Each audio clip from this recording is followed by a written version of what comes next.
you need to take control of your profit. Master these 3 secrets and you will see the difference to your project profit yourself. That's the steel secret, concrete secret and payment secret. Can you believe that? Listen in this topic. நேர்மறை எண்ணங்களோடு பயணிக்கும் எல்லோருக்கும் இனிய வணக்கங்கள். நான் சாபிமான் Jamal Mohammed.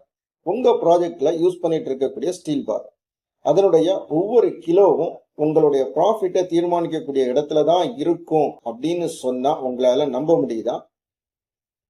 எதனால அப்படி சொல்றேன்னு சொல்லக்கூடிய அந்த கேள்விக்கு பதில் வரக்கூடிய 10 நிமிடத்திற்குள் உங்களுக்கு நிச்சயமா புரிய ஆரம்பித்து விடும் என்கின்ற நம்பிக்கையில தான் இந்த பதிவு. அதனால வீடியோவை கடைசி வரைக்கும் ஸ்கிப் பண்ணாம முழுமையா பாருங்க. வீடியோ பிடிச்சிருந்துச்சுன்னா மறக்காம நம்ம சிவில் கியூவஸ் சேனலை சப்ஸ்கிரைப் பண்ணி பக்கத்தில் இருக்கக்கூடிய பெல் ஐக்கான் அதையும் ஆன் பண்ணிடுங்க. இது சனாஃபின் சிவில் குவான்டிட்டி சர்வேயிங், கற்றதும் கற்பிக்கப்பட்டதும். டெவலப்டு கண்ட்ரி அதனுடைய உள்கட்டமைப்பு செயல்பாடுகள்ல ஒரு சிஸ்டமேட்டிக் அப்ரோச் அப்படின்னு சொல்லக்கூடியதை நம்மால பார்க்க முடியும். அந்த நாட்டினுடைய பொருளாதாரம் ஒரு வலுவான நிலையில இருக்கக்கூடிய காரணத்தினாலையும் அந்த நாட்டில் வாழக்கூடிய மக்களுடைய வாழ்வாதாரம் சொல்லக்கூடியது தன்னிறைவு பெற்ற ஒரு நிலையில இருக்கிறதுனால அந்த நாடுகள்ல ஒரு ஸ்டாண்டர்ட்ஸ் அப்படின்னு சொல்லக்கூடியத ஃபாலோ பண்றதுக்கு பெரிய அளவுல மக்களுக்கு பிரச்சனை இல்லாத காரணத்தினால அந்த நாடுகள்ல அது சாத்தியப்படுத்த முடியும். ஒரு கன்ஸ்ட்ரக்ஷன் ப்ராஜெக்டை எடுத்துக்கிட்டோம்னா பிஓக்கு கிளியரா இருக்கும். சேஃப்டி மெஷர்ஸ் சொல்லக்கூடியதை சரியான முறையில பின்பற்றுவாங்க. பேமெண்ட் டேர்ம்ஸ் சொல்லக்கூடியதையும் சரியான முறையில செய்வாங்க. இதெல்லாம் அந்த மக்களுக்கு ஒரு பெரிய பிரச்சனையா இருக்க போறதுக்கு இல்லை. அதே நேரத்துல ஒரு டெவலப்பிங் கண்ட்ரியை பொறுத்த வரைக்கும் இதெல்லாம் சாத்தியமா அப்படின்னு பார்த்தோம்னா நிச்சயமா ஒரு சிலரை தவிர பெருவாரியான மக்களுக்கு சாத்தியம் இல்லாத ஒரு நிலையில தான் இன்றைக்கு வரைக்கும் தொடர்ந்து நீடிச்சுட்டு இருக்கு. பெருவாரியான மக்களுடைய எண்ணங்கள் எப்படி இருக்குதுன்னா, ஒரு ஸ்டாண்டர்டை நம்ம ஃபாலோ பண்ணக்கூடிய நேரத்துல நமக்கு செலவு அதிகரிக்கும், அதனால நம்ம பட்ஜெட் வேல்யூன்னு சொல்லக்கூடியது அதிகரிச்சிரும் என்ற ஒரு காரணம் பரவலாக்கப்பட்டு இருக்கிறதுனால இங்க ஸ்டாண்டர்ட்ஸ் அப்படின்னு சொல்லக்கூடியத பெருவாரியான மக்கள் ஃபாலோ பண்றதுக்கு இல்லை. லீகலா இருக்கக்கூடிய ஒரு சில டேர்ம்ஸ் அண்ட் கண்டிஷனை மட்டும் அப்ளை பண்ணிட்டு பெருவாரியான ஸ்டாண்டர்ட்ஸ் சொல்லக்கூடியத அவங்க விட்டுறாங்கன்னு சொல்லக்கூடியதை நம்ம ஒவ்வொரு இடங்கள்லையும் பார்க்க முடியும். இந்த ஸ்டாண்டர்ட்ஸை நம்ம ஃபாலோ பண்ணாத காரணத்தினால எவ்வளவு பெரிய இழப்புகள் நமக்கு ஏற்படும் அப்படின்னு சொல்லக்கூடியத நாம தெரிந்து கொள்றதுக்காக தான் சில சீக்ரெட்டுகள் நம்ம 1 by 1 சொல்ல போறோம். First secret is steel secret. Steel bar இல்லாமல் கன்ஸ்ட்ரக்ஷன் ப்ராஜெக்ட் இயங்காது என்கின்ற நிலையில்தான் கன்ஸ்ட்ரக்ஷன் இண்டஸ்ட்ரி தொடர்ந்து இயங்கிக் கொண்டிருக்குது.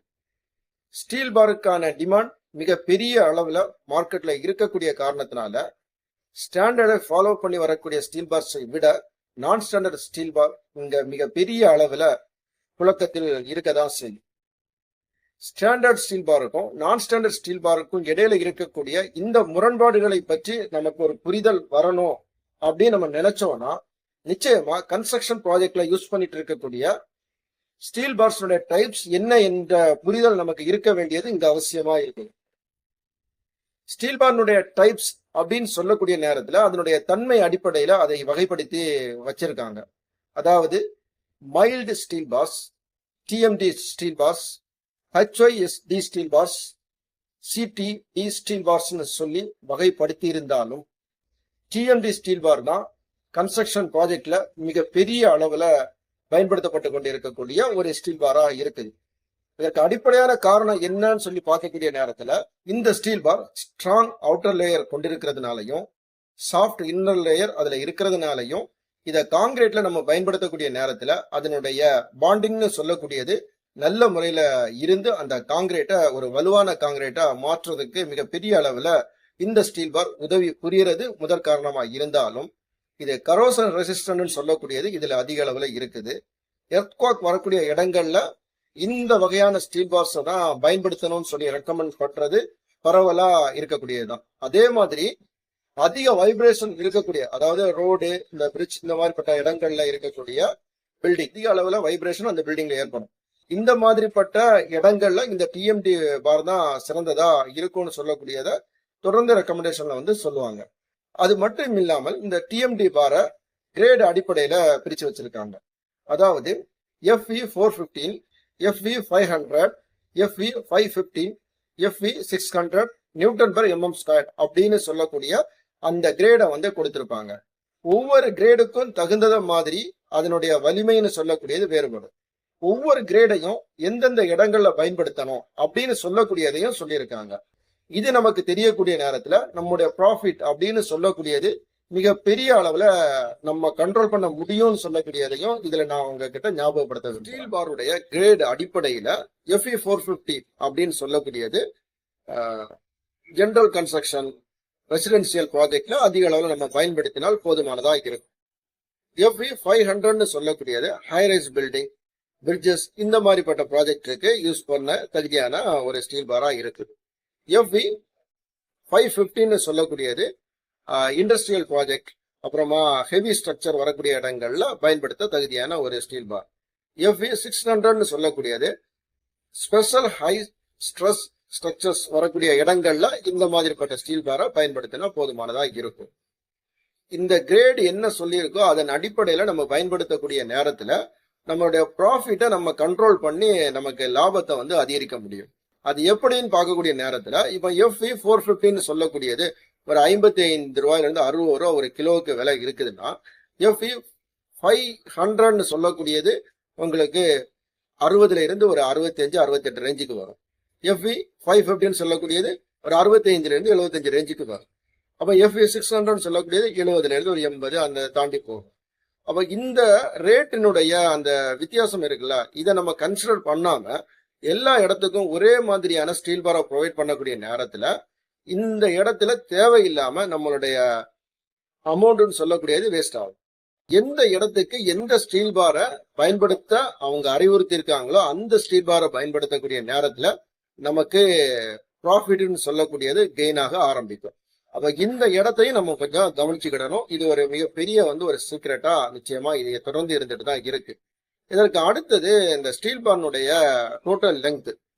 IS ஸ்டாண்டர்ட் 1786 படி ஒரு ஸ்டீல் பார்னுடைய டோட்டல் லெங்க் எவ்வளவு இருக்கணும்னா 11.8 மீட்டர்ல இருந்து 12 மீட்டர் இருக்கணும்னு சொல்லக்கூடியது வந்து அவங்க அறிவுறுத்தி இருக்காங்க.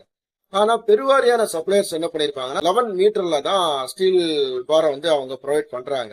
என்ன காரணம்னா அது டிரான்ஸ்போர்ட்டுக்கு ஈஸியா இருக்கும்னு சொல்லக்கூடியதுதான். 12 மீட்டர்னா அவங்களுக்கு டிரான்ஸ்போர்ட் பண்றதுக்கு கொஞ்சம் சிரமம். ஸோ அதனால பெருவாரியான மேனுஃபேக்சரர் என்ன பண்றாங்கன்னா 11 மீட்டர்லயே வந்து அந்த ராடை வந்து கொடுத்துட்றாங்க.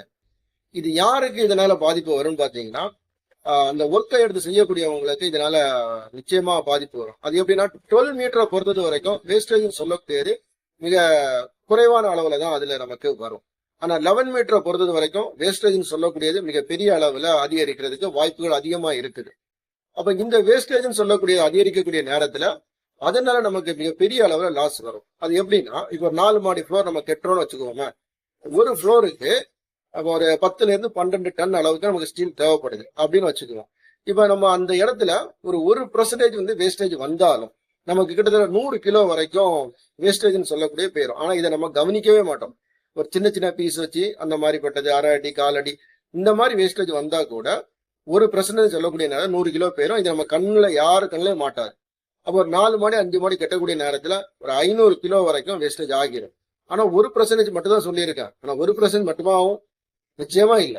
1ல இருந்து 5% தாண்டி போகக்கூடிய சைக்கிள் இருக்கதான் செய்யும். அப்ப இந்த இடத்துல இந்த வேஸ்டேஜை நம்ம கண்ட்ரோல் பண்ணோம்னா அதன் மூலம் நமக்கு மிகப்பெரிய அளவுல லாபம்னு சொல்லக்கூடியது வர ஆரம்பிக்கும். அப்ப இந்த இடத்தை நம்ம சரியான முறையில கவனிக்க வேண்டியதும் இதுல அவசியமா இருக்கு. நெக்ஸ்ட் சீக்ரெட்டா நம்ம பார்க்கக்கூடியது பார்பெண்டிங் ஷெட்யூலை ப்ரிப்பேர் பண்ணக்கூடிய நேரத்துல பெண்ட் அலவன்ஸ், ஹூக் அலவன்ஸ் சொல்லக்கூடியதை தனி கவனம் செலுத்தி அதை நம்ம ப்ரொவைட் பண்ணணும்.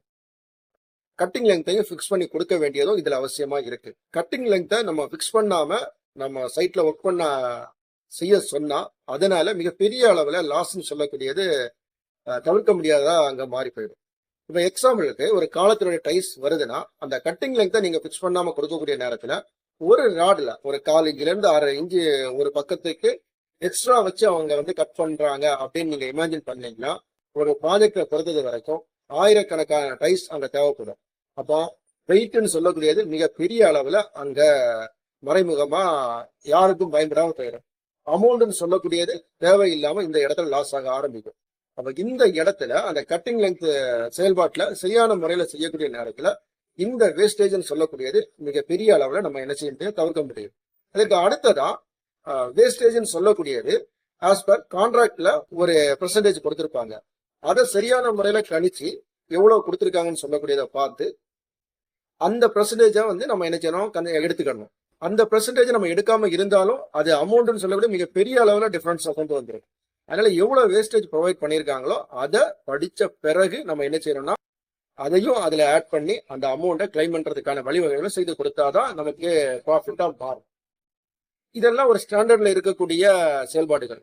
இப்ப நான் ஸ்டாண்டர்ட் அப்படின்னு சொல்லக்கூடிய நேரத்துல இப்போ ஒரு ஸ்டீல் பாரை பொறுத்தது வரைக்கும் மேனுஃபேக்சரர் என்ன பண்ணுவாங்கன்னா ஸ்கிராப் மெட்டீரியலை யூஸ் பண்ணியும் ஸ்டீல் பார் தயாரிப்பாங்க. அந்த மெட்டீரியலுடைய ஈல்டு ஸ்ட்ரென்த்னு பாத்தீங்கன்னா ஆஸ் பர் ஐஎஸ் கோட்ல இருக்கக்கூடிய ஸ்ட்ரென்த் இருக்குமான்னு கேட்டீங்கன்னா மிகப்பெரிய கேள்விக்குறிதான். உதாரணத்துக்கு இப்போ ஒரு ஸ்டீல் பார் இருக்குன்னு இமேஜின் பண்ணுங்க. ஒரு 12 mm டயா கொடுத்துருக்காங்க. ஆனா நீங்க வாங்கிட்டு வந்த ஸ்டீல் பார் 12 mm பதில் ஒரு 13 mm அல்லது 13.5 mm இருந்தா அந்த ஸ்டீல் பாரோட வெயிட்னு சொல்லக்கூடிய அதிகரிக்க ஆரம்பிக்கும். அப்போ உங்களுக்கு ஒரு குறிப்பிட்ட ஏரியாவில் 12 mm டயா வந்து நீங்க ப்ரொவைட் பண்ணணும்னு சொல்லக்கூடிய இடத்துல 13.5 கொடுக்கக்கூடிய நேரத்துல வெயிட்னு சொல்லக்கூடியது இன்க்ரீஸ் ஆகும். அப்போ வெயிட் இன்க்ரீஸ் ஆகக்கூடிய நேரத்துல ஸ்லாப்ல என்ன நடக்கும்னா ஆஸ் பர் டிசைன்ல 12 mm எவ்வளவு கிலோ வருதோ அதுதான் அவங்க ப்ரொவைட் பண்ணியிருப்பாங்க. இந்த இடத்துல 12 mm விட அதிகமான கிலோ வந்து அங்க ப்ரொவைட் பண்ணக்கூடிய நேரத்துல ஸ்டாப்னுடைய டியூரபிலிட்டி வீக் ஆக ஆரம்பிக்கும். அதே மாதிரி தான் டயா வந்து குறைவாட்டும் சில மேனுஃபேக்சர் கொடுப்பாங்க.